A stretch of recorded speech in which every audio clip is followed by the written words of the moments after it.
Deb. All meetings order. Allegiance to the flag of the United States of America, and to the republic for which it stands, one nation, under God, indivisible, with liberty and justice for all.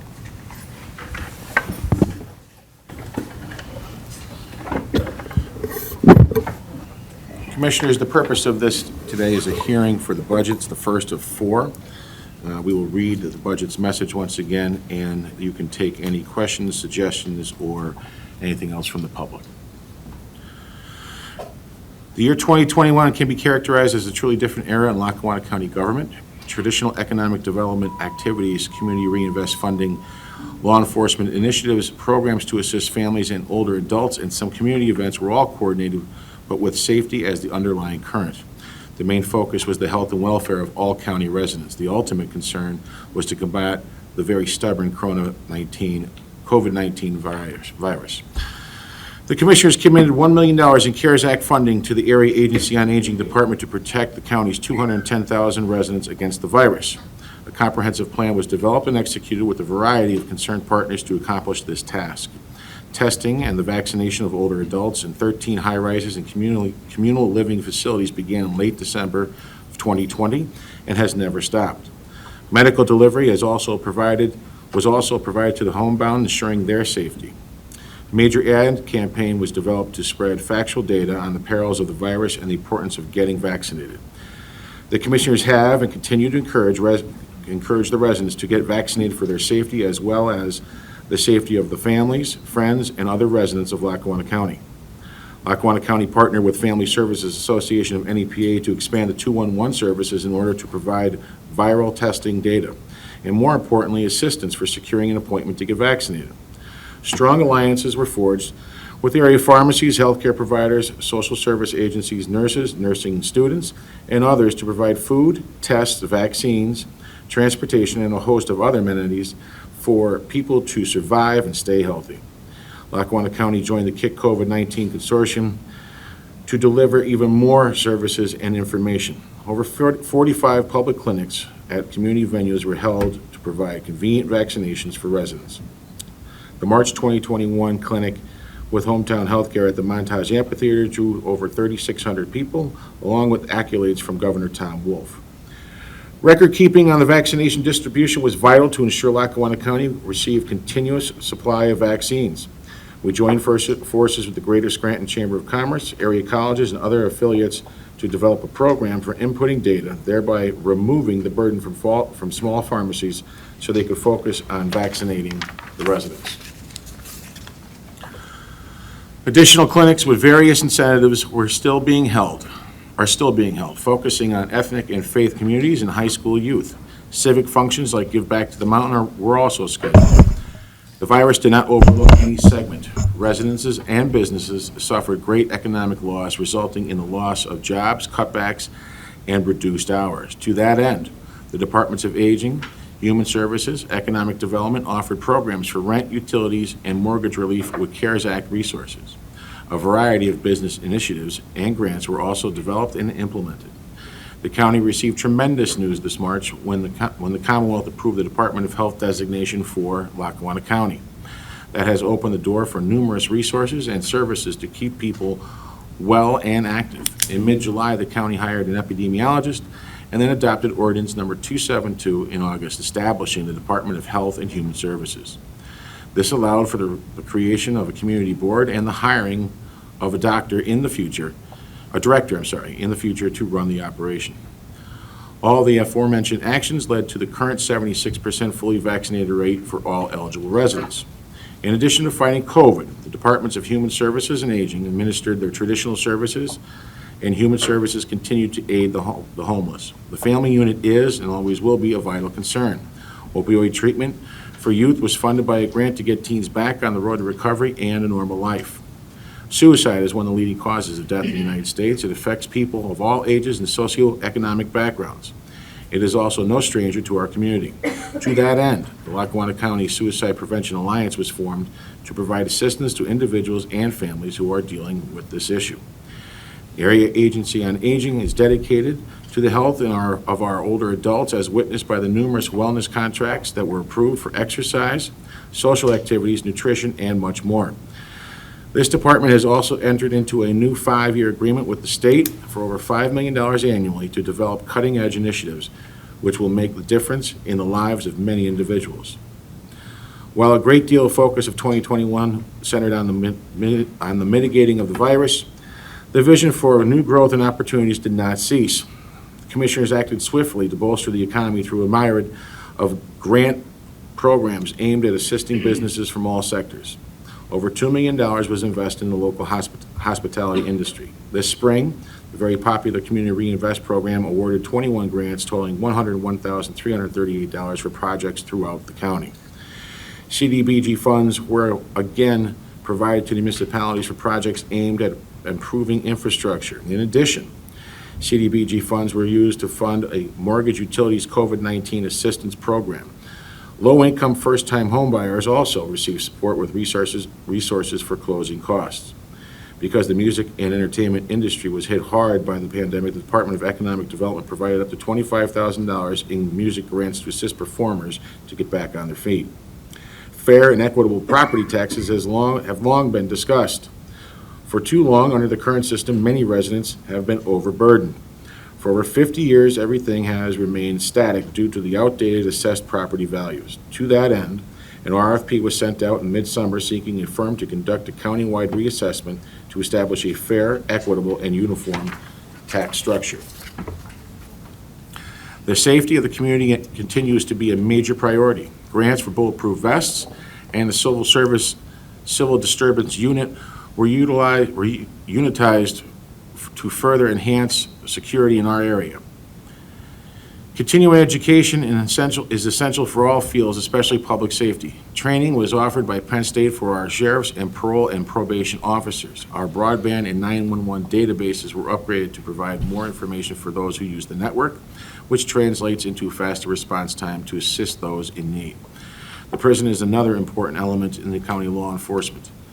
It has undergone an administrative restructuring that has streamlined duties to be more effective in the areas of security, treatment, and operations. Changes were necessary to ensure the enforcement of the county's chain of command policies and protocols.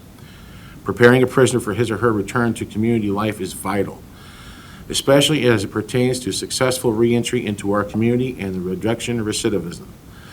To assist with that transition, the Behavioral Health Department was created at the Lackawanna County Prison.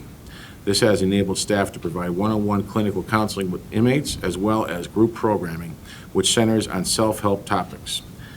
In partnership with Lackawanna College's Police Academy, a community awareness program for law enforcement agencies was developed. The 4-part series focused on critical issues including racial profiling, de-escalation training, substance abuse issues, and mental health disorders and awareness. The COVID-19 virus brought a grinding halt to all community activities. Under the guidance of Governor Wolf and the CDC, the county's Arts and Cultural Department awarded a series of grants to help organizations and agencies with difficulties of the reopening process. Over $145,000 in program grants were awarded, along with spring and summer COVID-19 grants in excess of $236,000. The traditional $500 municipal grants were also given out on a periodic basis.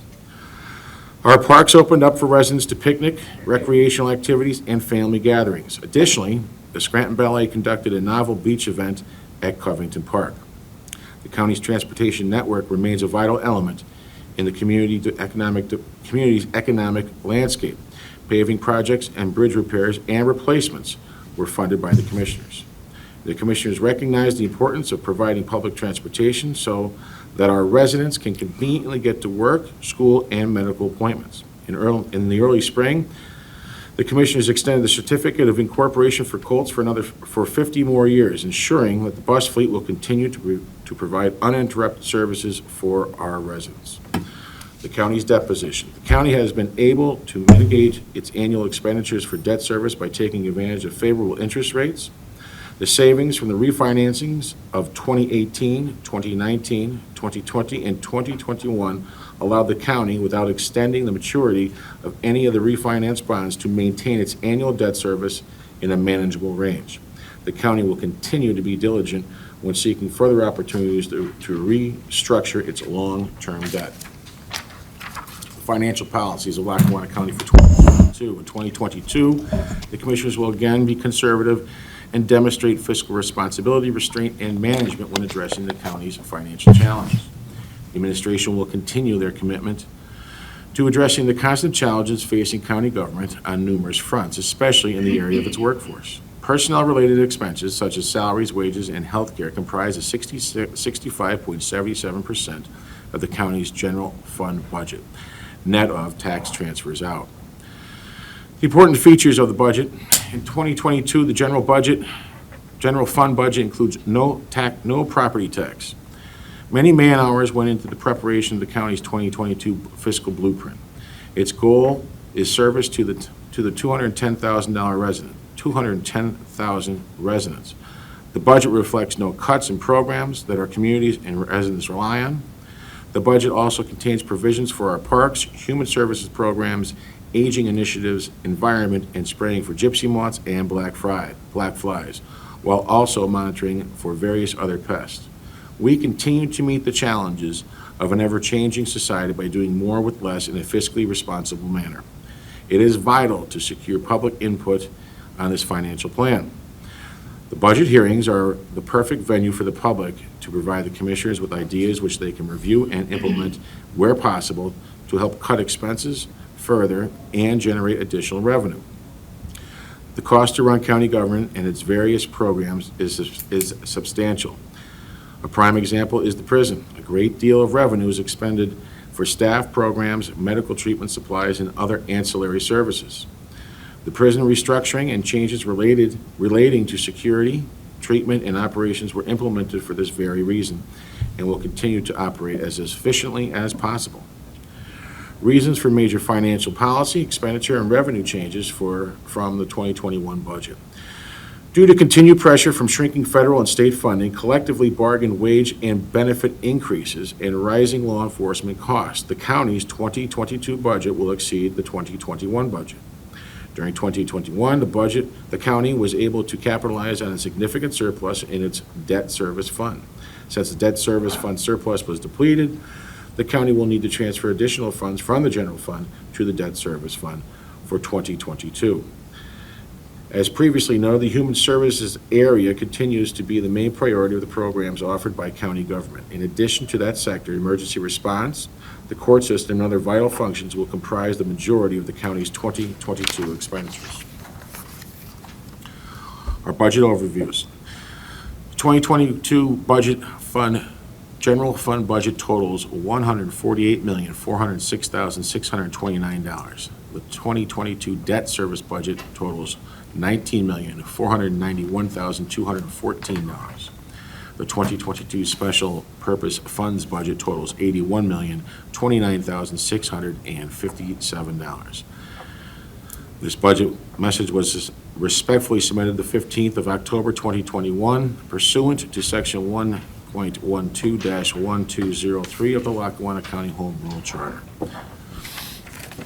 At this time, Madam Commissioner, you can open up the floor to hear public comment. The floor is open.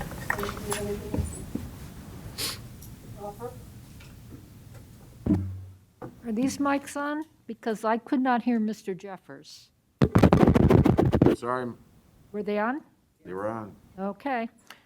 Joan Hodawan at Scranton. I just want some clarification on some issues, and I think since I only have 3 minutes, I'd like to get my issues out, and then you can comment on them. Your budget message says you have a newly established Department of Health and Human Services, and I didn't see any such department within the budget. Is it not yet folded into the budget? Is it hidden under another name? You say you've hired an epidemiologist in July, but I can't find that individual or the salary. So I'd like to know where you've put the Department of Health and Human Services and what the funding will be for next year. Also, I noted that the capital budget for 2022 is zero. That's down from $2,525,000 from 2021. I'd like you to explain why we have no more capital budget requirements, or did we run out of money, or what caused that drop?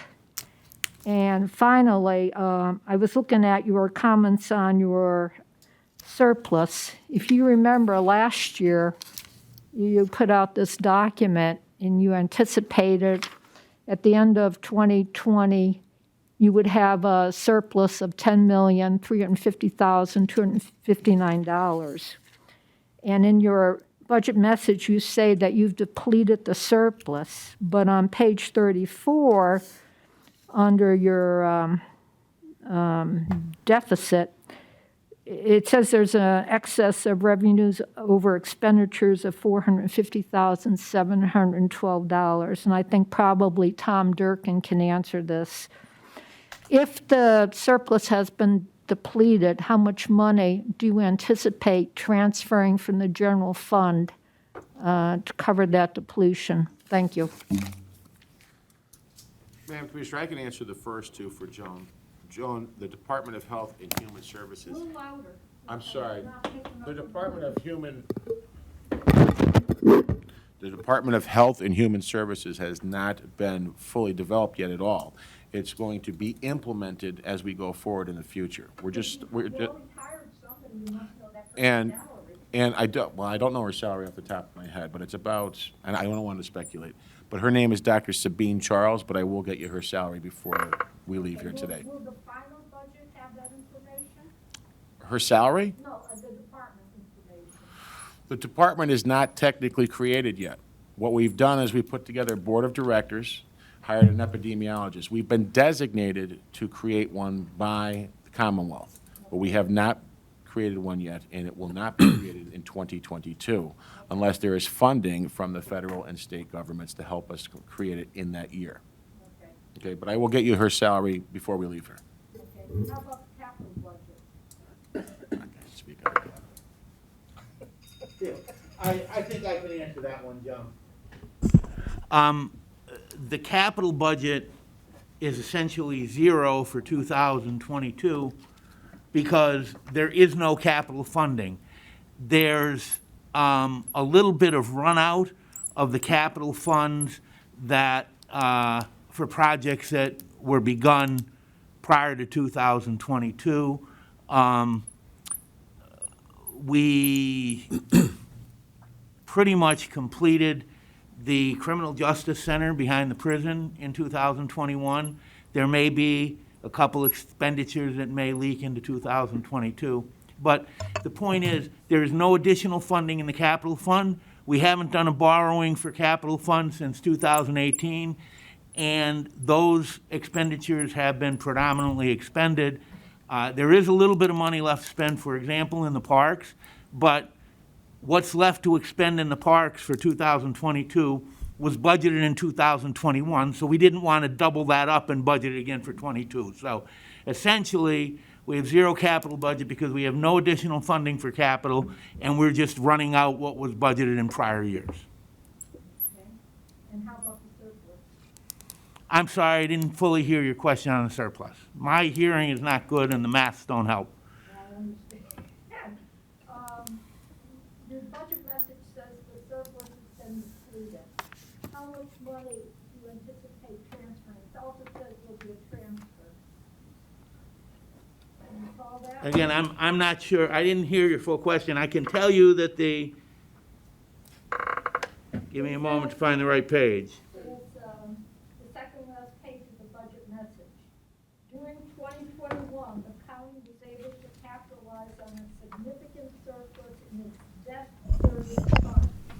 Since the debt service fund surplus was depleted, the county will need to transfer additional funds from the general fund to the debt service fund for 2022. Okay. How much money? Do you have the tax levy handy?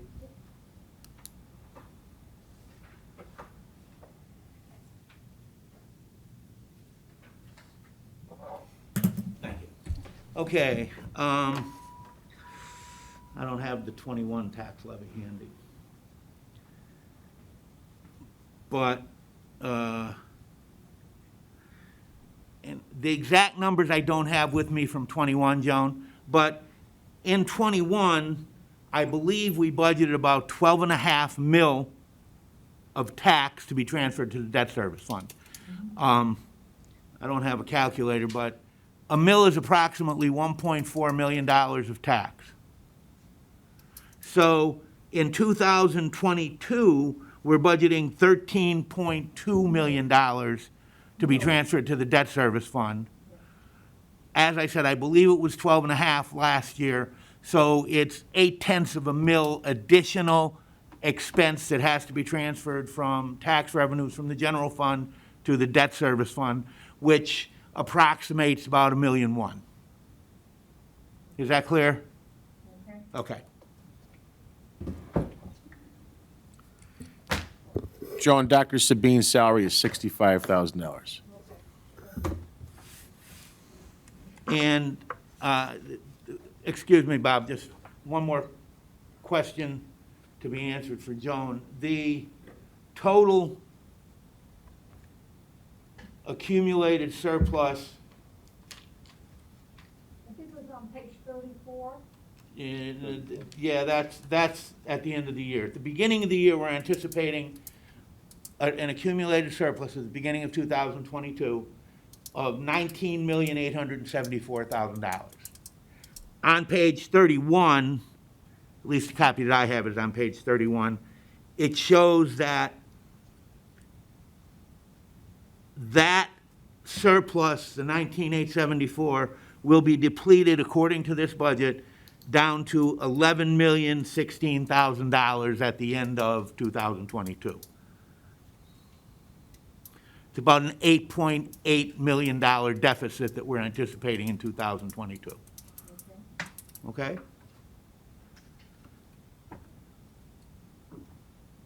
I'm sorry, Bob. Thank you. Can I remove this while I'm speaking? Good, thanks. Well, good morning. Hi, I'm Bob Durkin. I'm president of the Greater Scranton Chamber of Commerce. I just want to make a few comments.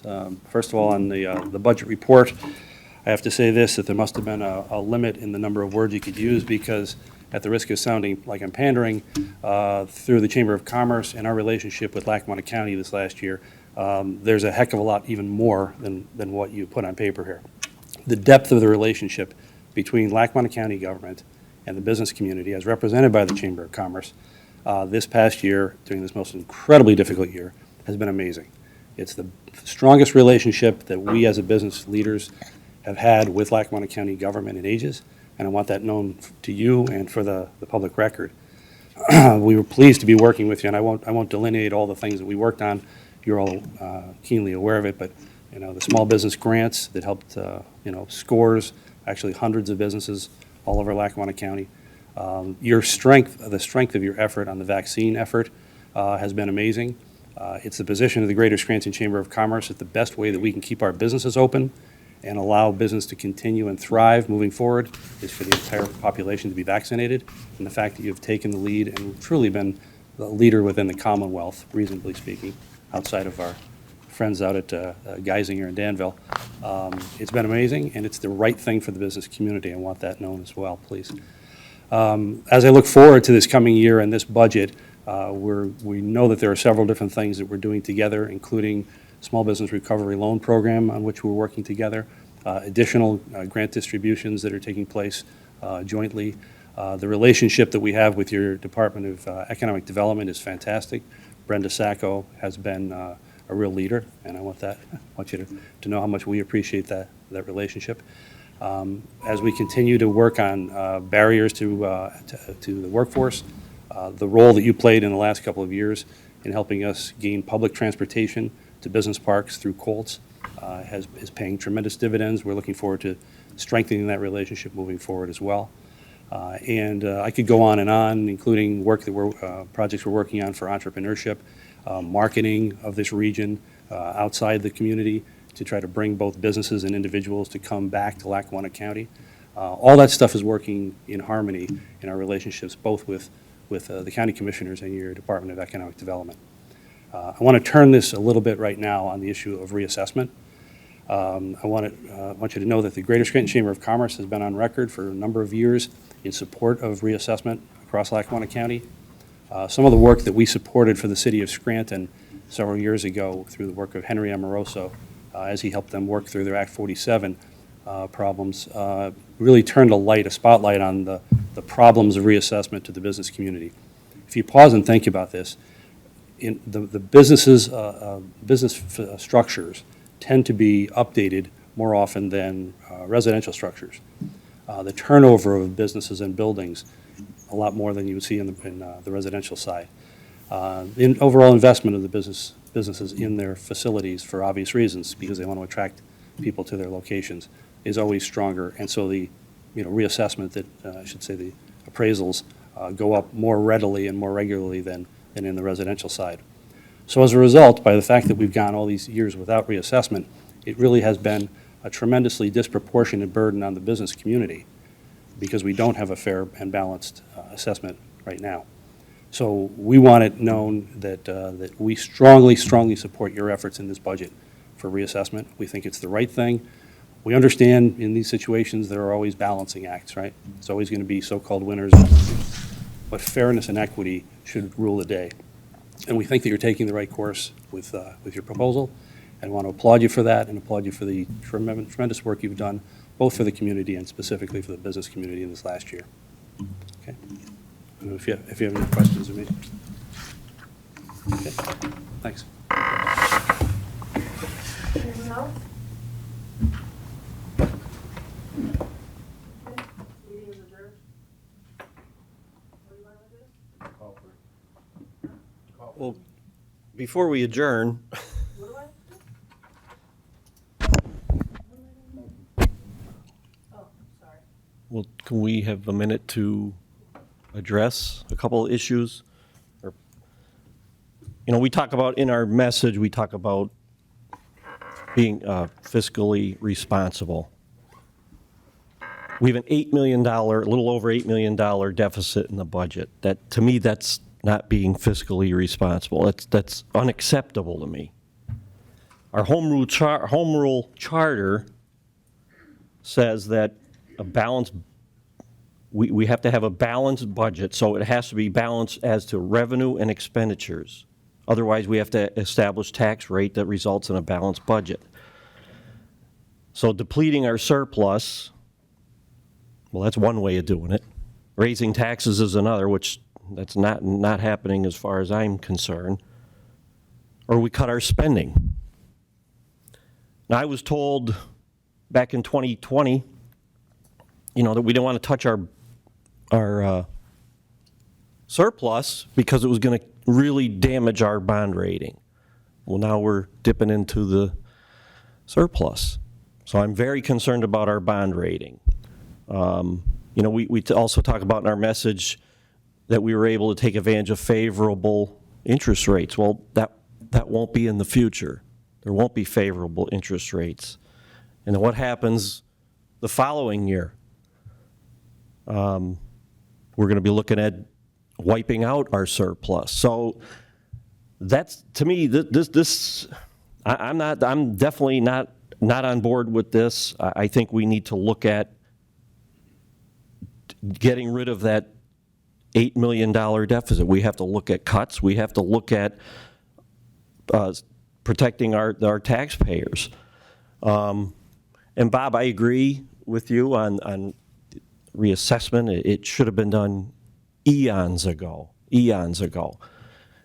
The problem that I have with the reassessment and who it's going to affect, it's going to be the elderly population. The people that have been in their houses for many, many, many years. They're on grossly fixed incomes. I mean, we're all on fixed incomes, but they're the ones that are going to get hit the hardest, and they're the ones that have the most to lose. And we have a big elderly population, so it's going to be tough. It's going to be tough on them. So, we'll have to look and see what the solution is there. But those are my comments for today. with regard to reassessment, we will take every measure possible to ensure make sure that our elderly population is taken care of and not put in a position where they will lose their homes. We're going to be offering, there's different programs for them, but it's been 52 years. Reassessment has to get done for the people that it needs, in order for there to be consistency and stability moving forward with regard to property values. It has to be done. And as far as, I don't think any of us is happy about the $8 million deficit. So we welcome all recommendations and we will continue to look at it. But Commissioner Chermak or anyone else has any suggestions, please let us know. And now I guess I was supposed to take a motion for adjournment. Do I have a motion for adjournment? Second. Second, Second. on the question, all in favor? Aye. Thank you, everyone.